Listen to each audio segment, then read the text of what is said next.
Hello നമസ്കാരം. ഞാൻ അരുണാണ്.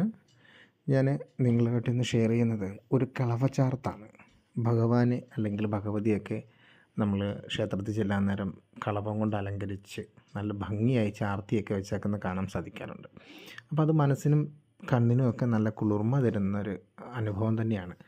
അപ്പോൾ അതെങ്ങനെ ചെയ്യാം എന്നുള്ളതാണ് ഞാൻ ഈ വീഡിയോയിലൂടെ നിങ്ങളോട് ഷെയർ ചെയ്യുന്നത്. അപ്പോൾ നമ്മൾ അതിന് കളഭം എടുത്ത് നല്ല രീതിയിൽ നമ്മുടെ പരുവത്തിനാക്കി ഒന്ന് വെള്ളത്തിൽ ചാലിച്ച് എടുത്തതിന് ശേഷം അതിനെ നമ്മൾ ഒരു അങ്കിയിലാണ് ചെയ്യുന്നത്. ഇത് ഭഗവാന്റെ തിരുമുഖം എന്ന് പറയും. ആ തിരുമുഖത്തിലാണ് ഇത് ചെയ്യുന്നത്. അപ്പോൾ അത് ഭഗവാന്റെ ഒരു മുഖ ഷേപ്പൊക്കെ ഉണ്ടാക്കിയെടുത്ത്, അതായത് ഒരു രൂപം റെഡിയാക്കി എടുക്കുക. അതിനുശേഷം നമ്മൾ ഇതിനകത്ത് കന്മഷിയോ സിംഗാറോ കൊണ്ട് ഭഗവാന് കണ്ണും തിലകക്കുറിയൊക്കെ ചാർത്തുക. അപ്പം ഒരുപാട് ആൾക്കാരുണ്ട്, നല്ല രീതിയിലൊക്കെ ഒരുപാട് ആൾക്കാർ ഭഗവാനെയൊക്കെ ഒരുക്കി വെക്കുന്ന ആൾക്കാരുണ്ട്. എനിക്ക് വലിയ വശമില്ലാത്തതുകൊണ്ട് ഇത്തരം രീതിയിൽ ഞാൻ തയ്യാറാക്കിയതാണ്. നിങ്ങൾക്ക് ഇഷ്ടപ്പെടുകയാണെങ്കിൽ നിങ്ങൾ ഫോളോ ചെയ്ത് ലൈക്ക് ചെയ്ത് സപ്പോർട്ട് ചെയ്യുക.